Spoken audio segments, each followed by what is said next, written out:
Okay, so a few people have asked me some questions on my Facebook, so I'm going to try and address them the best way I can in the most honest way that I know how.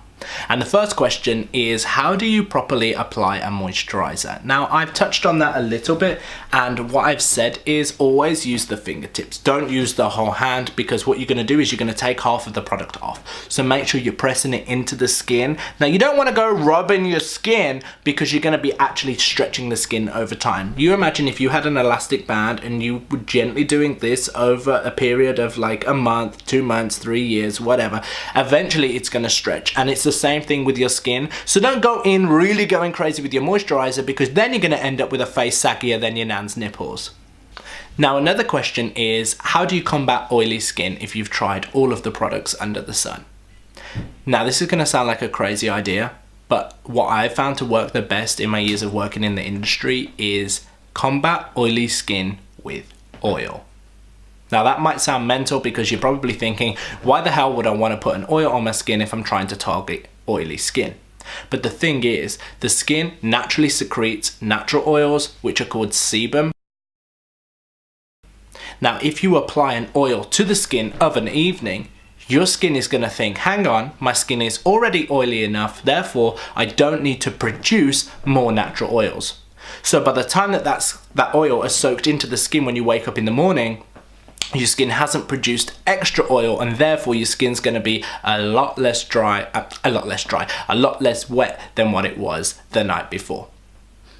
Oil is the answer. You can buy so many different facial oils. My personal one is from Clarins. They do a nighttime facial oil. It's the best. Yes.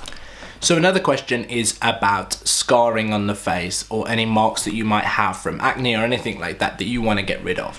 Now, using a good scrub is good for making the skin look bright, look fresh. You can't scrub away your scars, so don't start thinking that you can start scrubbing off your scar, and then by the time you stop scrubbing, my face is wobbling, your skin's going to look good, because it's just not going to work like that. So what you need is a good, solid, consistent skincare regime where you're just consistently using the same products to make the skin get used to having all of this goodness. Then combat the scarring with specific things such as creams like creme de la mer. Like I keep plugging, I should definitely work for them. But yeah, this skincare product was designed to actually help astronauts with the effects of burning on the skin, so it is super good for things like that. But there isn't no secret sort of potion that's gonna make the skin magically look better. It's gonna take time and just consistency.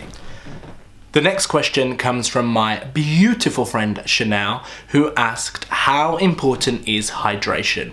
Now, to me personally, everybody's different, but to me hydration is the most important thing, okay? Because you want your skin to be dewy, you want your skin to be just full of goodness, and that's what hydration is, okay? So moisture is the most important thing. It's going to help boost collagen and elastin, which is going to make the skin look younger. It's not going to be dry, so you're not going to look like a crusty crab with things hanging off your face. It's just the most important thing, in my opinion. And it doesn't really matter how you achieve that, through serums, moisturizers, masks. As long as the skin is moisturized, it will look a lot better than if it wasn't. And that also goes for your body. A lot of people will moisturize their face and then have dusty old elbows. No, moisturize the whole body. And a good thing to remember, ladies and some gentlemen, this area here is called the natural bra. Now, what you should do with your facial moisturizer or a good body moisturizer is take it all the way down and to this area. Now, the reason is because when this skin starts to sag and stretch with old age, what do you think's gonna happen? That's right, your titties are gonna drop down with the skin because they're all attached. Therefore, if this skin here is nice and moisturized with anti-aging products and it's not going to age as fast, then guess what? Your melons are going to stay up here where they're supposed to be, in the right area.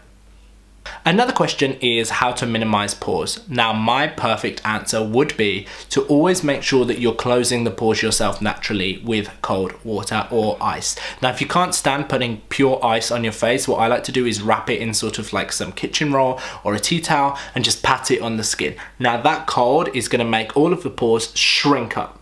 Now, that's super, super important to do before you apply makeup. Because if you're putting your foundation or your powders, anything at all, onto your open pores, it's just gonna seep into the skin, it's gonna clog up your skin, and you're gonna be spotty. That's just a fact. So make sure you're always using cold water to close the pores. Then I would use a primer before your foundation, just so it's not sitting exactly on the skin. Another question is, I don't know why I did that. Another question is how to stop foundation from looking dry and cakey on the skin. Now, what I would suggest is either using a good moisturizer beforehand, because a lot of people don't even moisturize, they just whack their foundation on their dry old skin, and that's just not going to look good. If you're putting foundation onto a dry surface, it's going to look dry. It just is. Therefore, there's makeup primers that you can get, foundation primers. So put them on before the foundation. Therefore, the foundation is going to sit on top of the primer, making sure that one, it doesn't clog up your skin, and two, it just looks dewy and beautiful and fresh. Another question is how to avoid getting spots and blemishes along sort of the forehead and the top of the hairline. Now, the biggest cause of this is hair products. So if people are using wax, dry shampoos, gels, hairspray, what they do is they spray all over, or they put their wax and their gel in, and that hair product is sitting on your forehead. Now, people don't wipe that off, so all of those gels, those hairsprays, all of those chemicals are seeping into the skin, and they're gonna clog it up, and you're gonna get spots. It's the same thing as people that wear sweatbands like me or hats, because the sweat is just sitting there and it's got nowhere to go.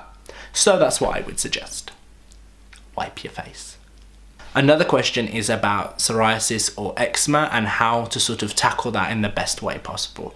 Now, when I worked as a skin specialist, I would do treatments on people, and we would see so many people coming in with eczema.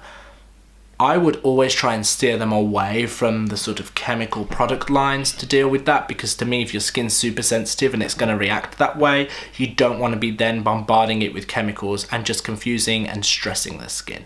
What I have found the best thing to use is oats, sort of like natural oats that you would have with your cereal, but don't be putting no flavored maple syrup, blueberry, strawberry, chocolate, small flavors, oats onto your skin. You want the natural ones. Now, there's a lot of suggestions to use them in a bath, but I find that dilutes the effects. So what I would do is use them directly on the skin. Grind them up as much as you can with a blender or with a, one of them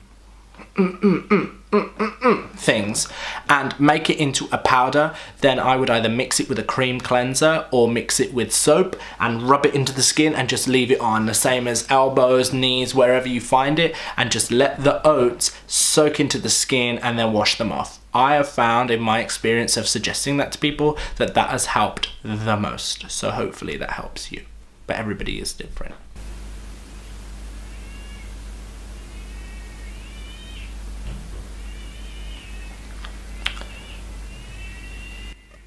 So to close, I would suggest making sure that you have a good, consistent skincare regime. Now, you can buy as much or as little as you want, but what I would suggest is a cleanser, an exfoliator to use 2 to 3 times a week. Don't get scrubbing half your face off because it is counterproductive.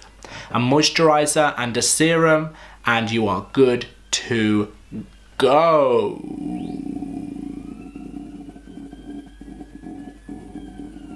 If you have any more questions, please don't hesitate to drop them in the comment section below, and I will answer them the best that I can in the most honest way that I know how. Thank you so much for taking the time to watch my second ever YouTube video. Yes! And please don't forget to subscribe, give the video a thumbs up, and share it with your friends, family, milkman, greengrocer, and butcher. Thank you so much, and I will see you soon. Ah, shit.